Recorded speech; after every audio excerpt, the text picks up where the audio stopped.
matibay, para mas matibay yung filament, siniris natin. Ito, tsaka ito yung ginawa natin. Di ba? Ang mangyari dyan, magiging cycle siya. Ito, diretso siya dito.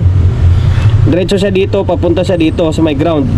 Yung ground kasi nila, dalawa, magkadugtong. O, magkadugtong lang yan eh. Ground to eh, magkadugtong siya. Ngayon, babalik yan daan sa isa. Sa isang filament na to. So ayan, bali, eto. Meron ako na drawing dito. Pasensya na kayo ha, hindi ako ganun kagaling mag-drawing eh. Ano, bulb yan ha, hindi abaniko yan, o hindi kay kabibi yan, bulb yan. Pasensya na. Bali, ito yung sample niyan. Ito kasi yun eh. Yan, binigyan ko lang ng halimbawa or drawing. Di ba may filament yan na dalawa sa loob? Ayan o, dalawa yan sa loob. Ito na yun. Ito na yung filament na yun, dalawa. Ang nangyayari yan, kaya nagkaroon ng double contact yan, or dalawa yung pin niya. Yung itong pin na to is yung isang coil yan, papunta dito. Yan, tapos itong katawan na to is ground. Ito lang ha, drawing, lagyan natin ha. Ito is ito, ground. Ground ito, ground ha. Ground. Tapos yung itong filament is itong isa is filament 1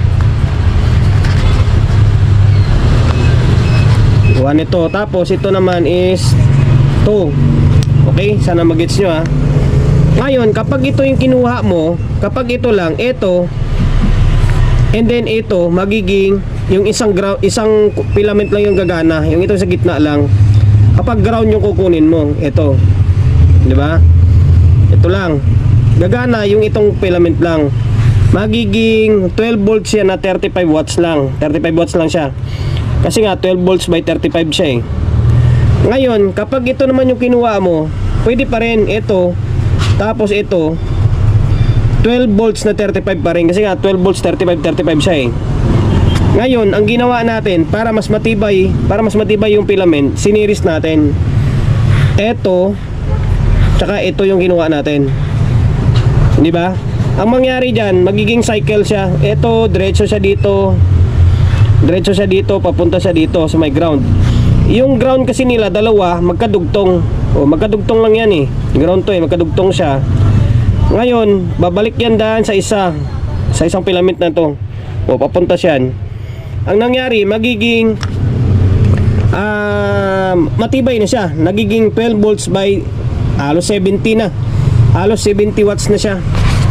Kung ito 35 watts, magiging halos labas niya is 12 volts by 70 watts na siya. Kasi nag-series na eh.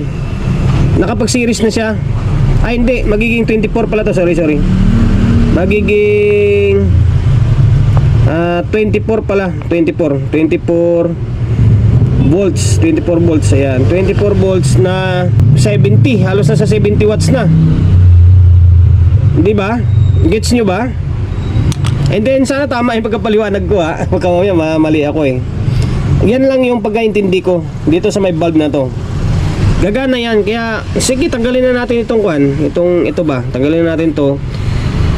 Kasi ang usapan lang naman eh kung bakit gumagana siya na walang ground eh. Nag-series kasi tayo. Nag-series lang naman tayo eh. Mula siya dito, papunta siya dito. Coil or filament, papunta siya dito, ground. Tapos yung paa naman ng isa is ground din naman ito, ground. Tapos filament, mapunta siya dito. O magiging series siya. Kumbaga binaliwala natin itong ground. Wala na itong ground. 'Di ba? Kasi nga common lang naman eh, naka-common ground sila eh, naka-common ground. O ang kalabasan niya is nagiging series siya. Nagiging series na siya. Okay? Kaya ito na 'yon. Kasi tagal ko nang binlog ito. Sa totoo lang, nung nagsisimula ako sa pagbablog sa YouTube, wala pa ako sa Facebook, ito na yung mga content ko.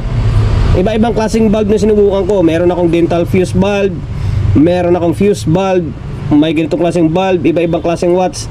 Nasubukan ko na. Di ba? Sa mga follower, subscriber ko, kabisado na nila yan. Kaya gagana yan, kahit na dalawang contact lang. Ayan, sana naliwanagan kayo, di ba? Okay. And then napaka-epektibo nito. Ayun, nakasulat to, 12 volts by 35. Yan, yung isang 35, isang coil. Yung isang 35, isang coil. Di ba? Yan, tapos 12 volts siya. Kapag siniris mo yan, magiging 24 volts yan. Hindi talaga gagana yan kapag yung battery na gagamitin mo is 12 volts na kapag isa-series mo. Kasi ang labas yan, magiging 24 volts yung filament na.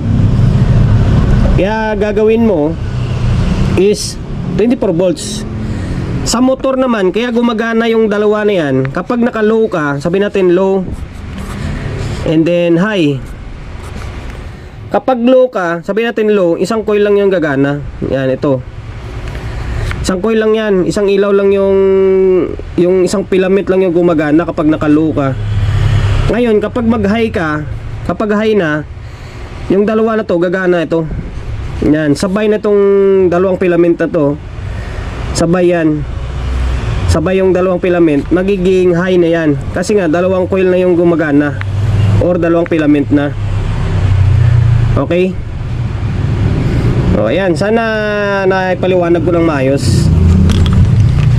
O, yun lang. Hanggang dito na lang. Kung naintindihan or nakapagbigay ideya ako, huwag nyo naman kalimutan mag-subscribe and then mag-follow sa my page natin. Okay?